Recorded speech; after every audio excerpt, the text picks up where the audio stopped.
मधु निकालने के लिए मधु खंड में सिर्फ ऐसे छत्ते का चुनाव करें जिनमें कम से कम 3/4 कोशें मधुमक्खियों द्वारा मोम टोपी से बंद कर दिए गए हों। इस तरह से निकाले गए मधु को परिष्कृत मधु कहा जाता है, यानी शुद्ध मधु। और इस मधु की गुणवत्ता काफी अच्छी मानी जाती है। मधुमक्खी पालने वाले बक्से में 10 फ्रेम की जगह 9 फ्रेम ही रखना चाहिए,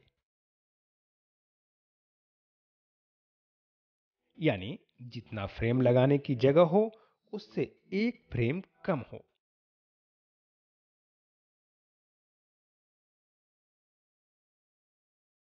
ऐसा करने पर मधुमक्खी अपने छत्ते ज्यादा बनाएंगी। मधु निकालते समय रानी वाले फ्रेम को अलग कर लेना चाहिए। दूसरी बात जो ध्यान देने वाली है, मच्छरदानी का एक घर भी बना सकते हैं और उसी घर में मधु निकालें। इसके बाद 1 या 2 बक्सा खाली रखा जाता है ताकि उसमें मधुमक्खी वाले फ्रेम को बी ब्रश से मधुमक्खी को झाड़कर रख सकें।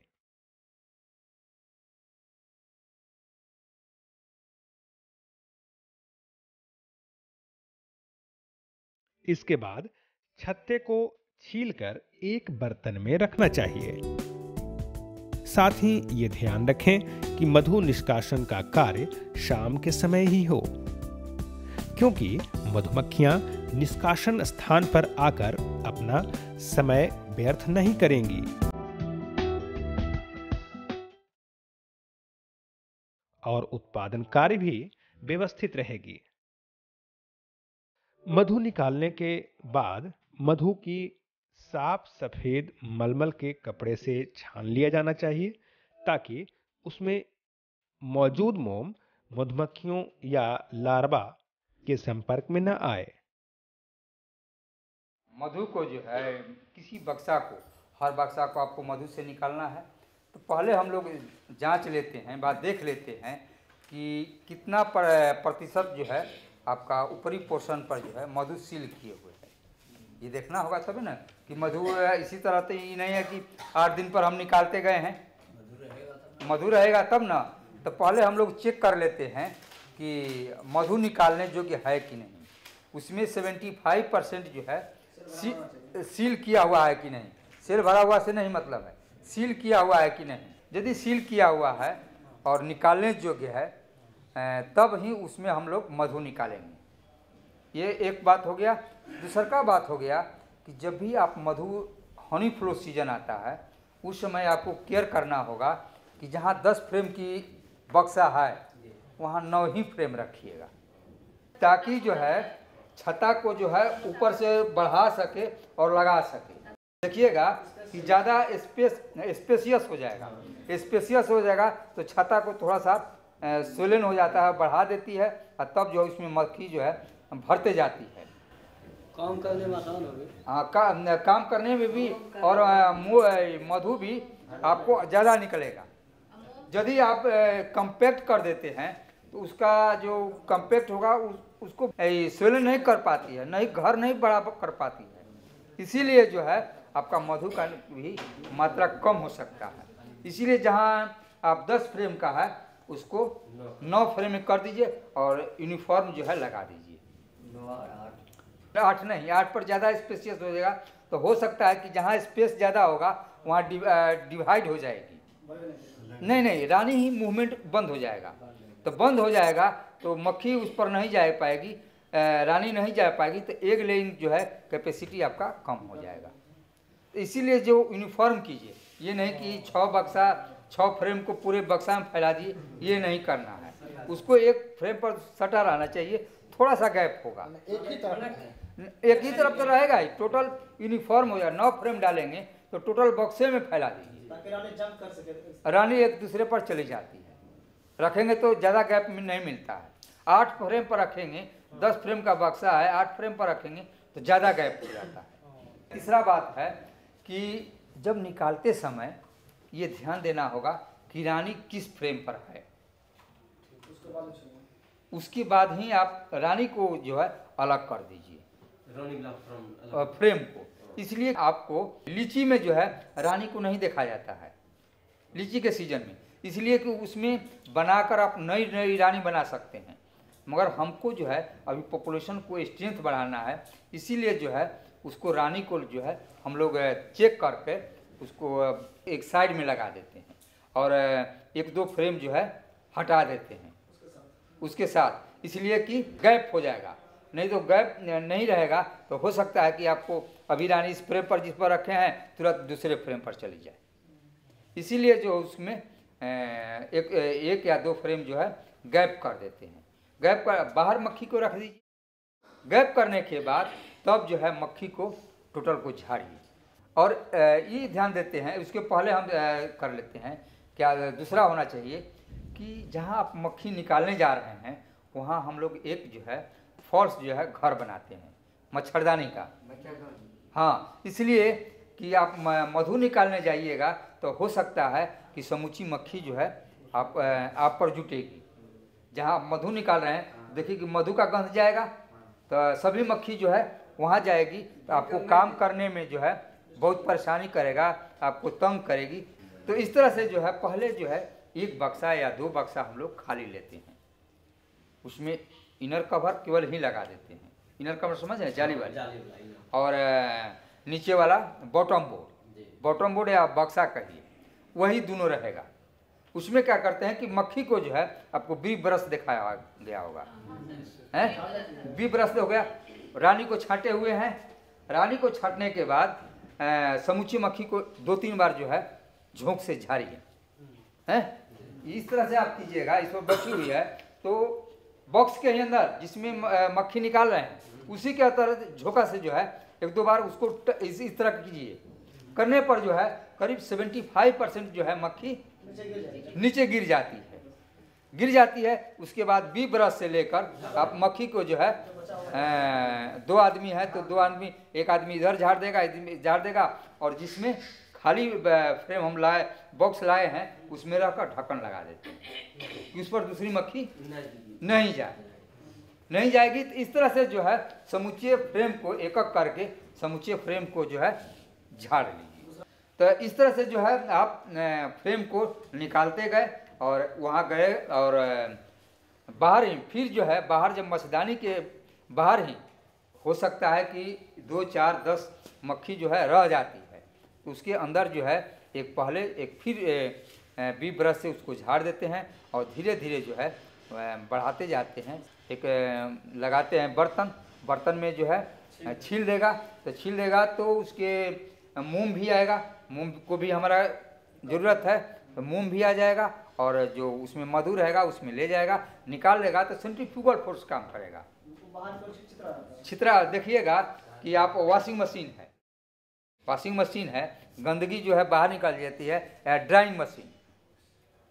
ड्रायर जो है निकला है कि आप लगाएंगे तो घूमनेगा तो पानी जो है बाहर छिटक कर निकल जाता है और कपड़ा जो है जिम कहते हैं सूख जाता है। उसी तरह जो है मधु जो है बाहर छिटक कर ड्रम में चला जाएगा और धीरे धीरे नीचे चला जाएगा।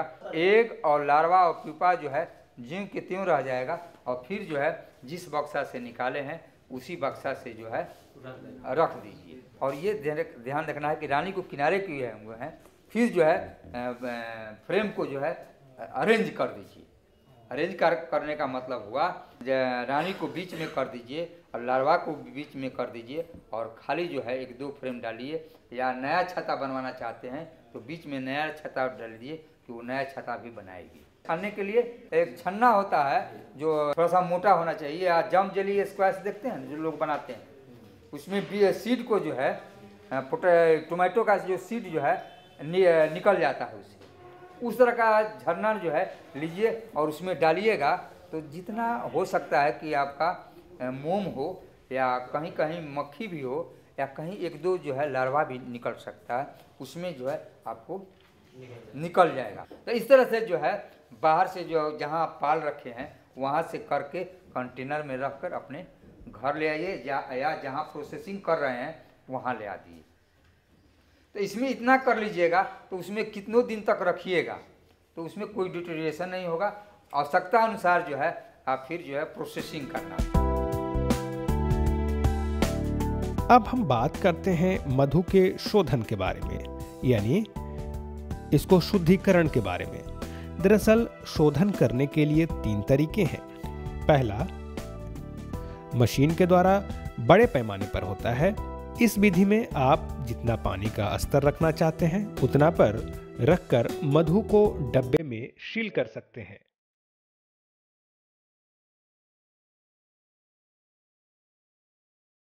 दूसरी विधि जो है वो खुद से मोम का शोधन किया जाता है। इसके भी 2 तरीके हैं। पहला सूर्य की रोशनी में और दूसरा वाटर बाथ से। आइए इन सभी विधियों को हम विस्तार से जानते हैं अपने वैज्ञानिक महोदय से। शोधन करने के लिए 3 तरीका है। एक तरीका है कि आप बहुत से जो है लार्ज स्केल में चल रहा है तो 12 लाख 15 लाख का प्रोसेसिंग या 5 लाख का जो है प्रोसेसिंग प्लांट खोले हुए हैं कि डायरेक्ट जो है लोग लार्ज स्केल में कराता है तो 20 टीना 40 टीना जो एक बार में डाल देते हैं और प्रोसेसिंग कर जितना आप ग्रेडियंट जानते हैं वाटर परसेंटेज रखना चाहते हैं उतना वाटर परसेंटेज पर ले आकर आप बोतलिंग कर देगा और पैकिंग कर देगा।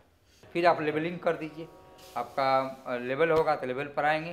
तो इस तरह से जो प्रोसेसिंग हो गया। दूसरा का हम लोग करते हैं प्रोसेस आर्टिफिशियली। आप अपने से इतना प्रोसेसिंग प्लांट नहीं है, हमको शोधन करना है तो कैसे करेंगे। तो इसमें भी 2 मेथड है।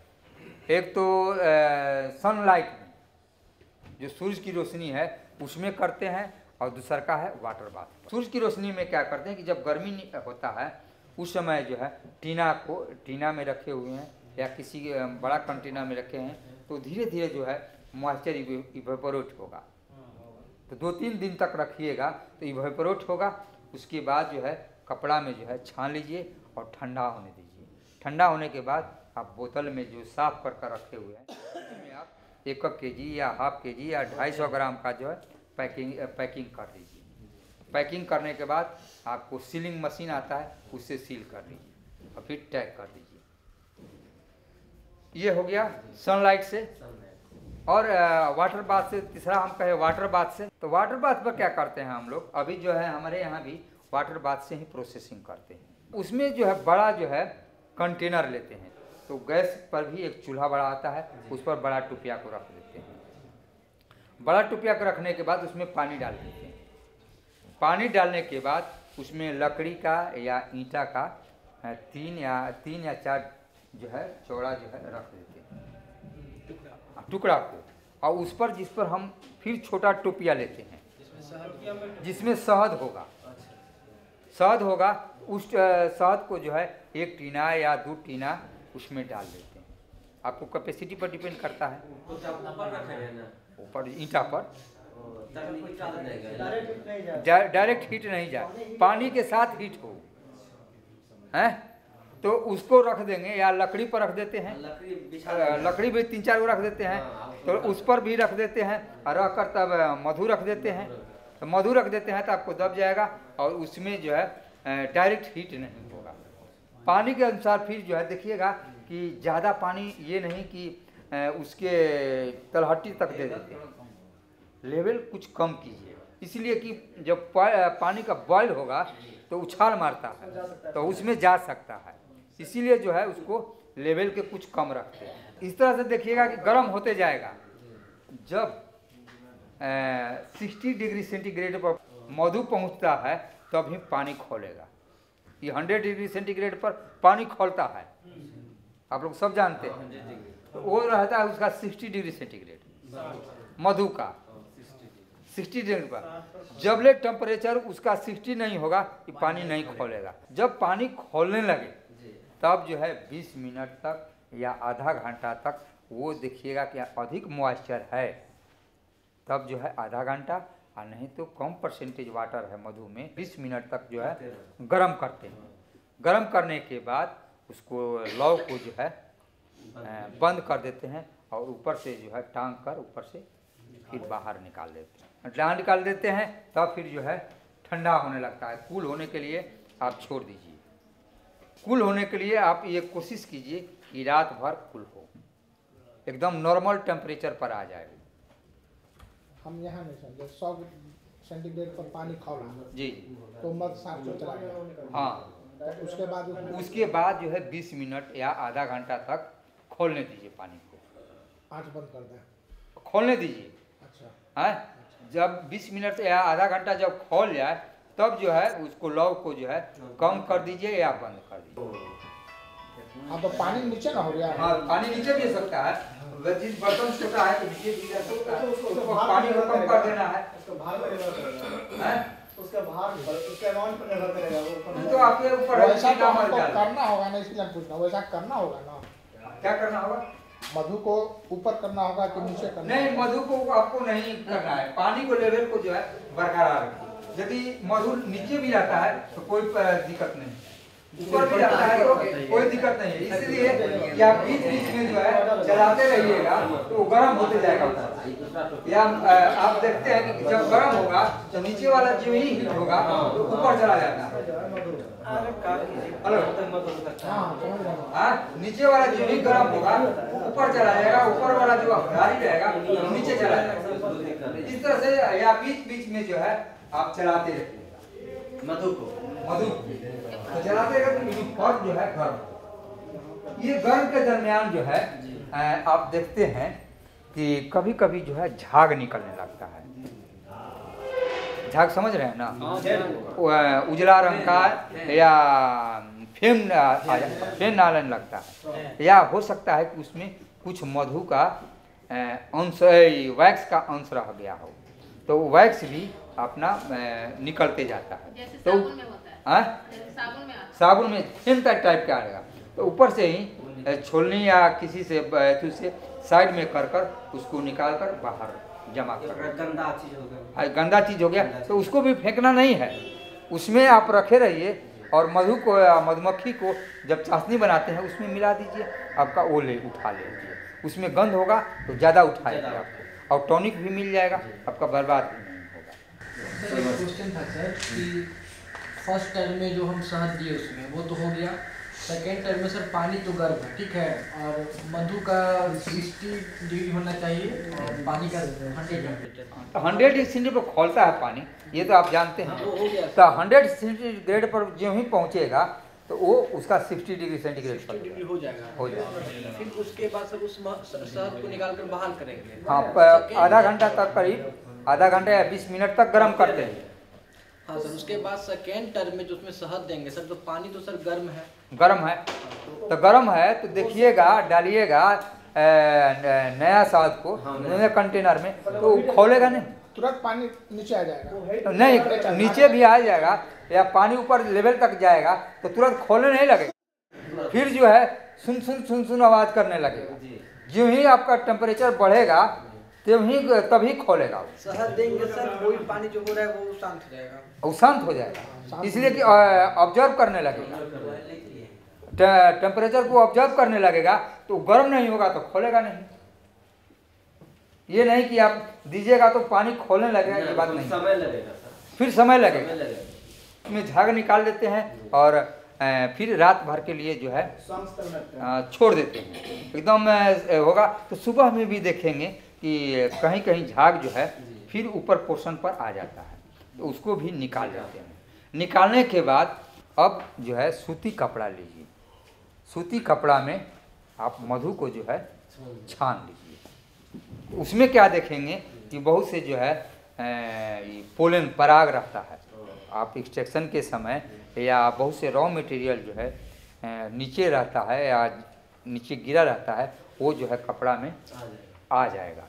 ये नहीं कि उसको निचोड़ना है, निचोड़िए नहीं, दबना नहीं है। आप अपने से जो है थोड़ा सा गर्म रहेगा तो मधु थोड़ा सा पतला रहेगा, उस समय आप निकाल लेते हैं तो तुरंत ही मधु जो है नीचे आ जाएगा।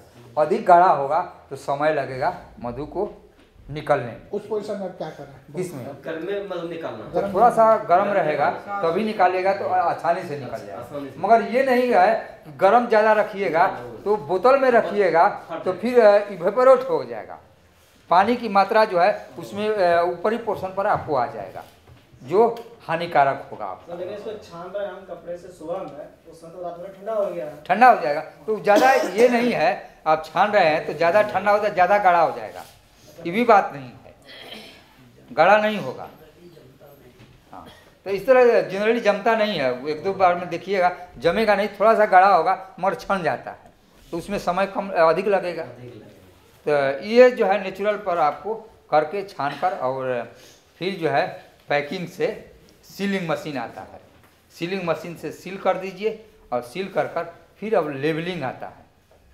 लेवल से आप मार्का दिए हुए हैं, आप मार्का दिए हुए हैं तो किस नाम से दिए हुए हैं आपको चिन्ह रहता है कंपनी का, आप या अपने बेच रहे हैं तो आपको रजिस्ट्रेशन कराना पड़ेगा, एक्सपायरी है, किसका मधु है, कब एक्सपायरी होगा, कब पैकेजिंग डेट होगा, इस सब में जो है उसमें लेबलिंग में रहेगा और साट कर आप मार्केटिंग कीजिए।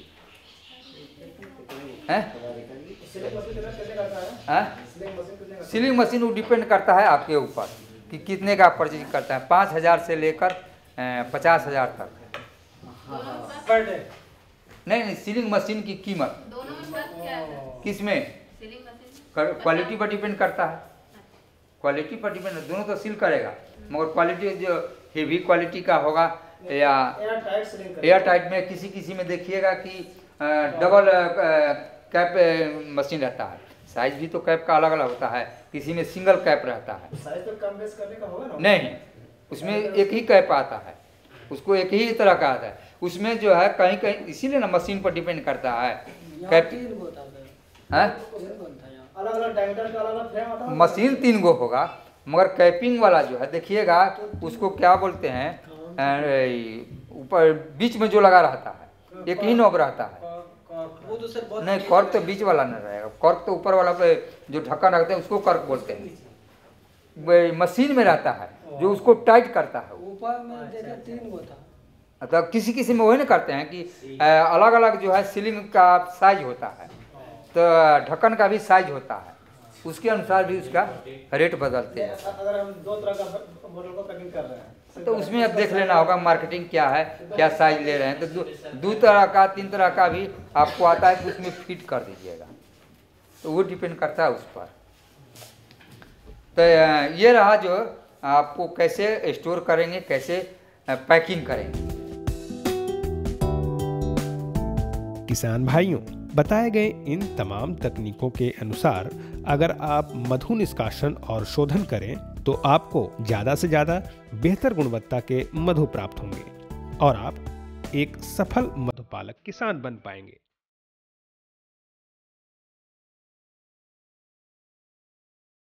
मधुपालन से संबंधित और भी जानकारियां हैं, हम बताएंगे अगले भाग में।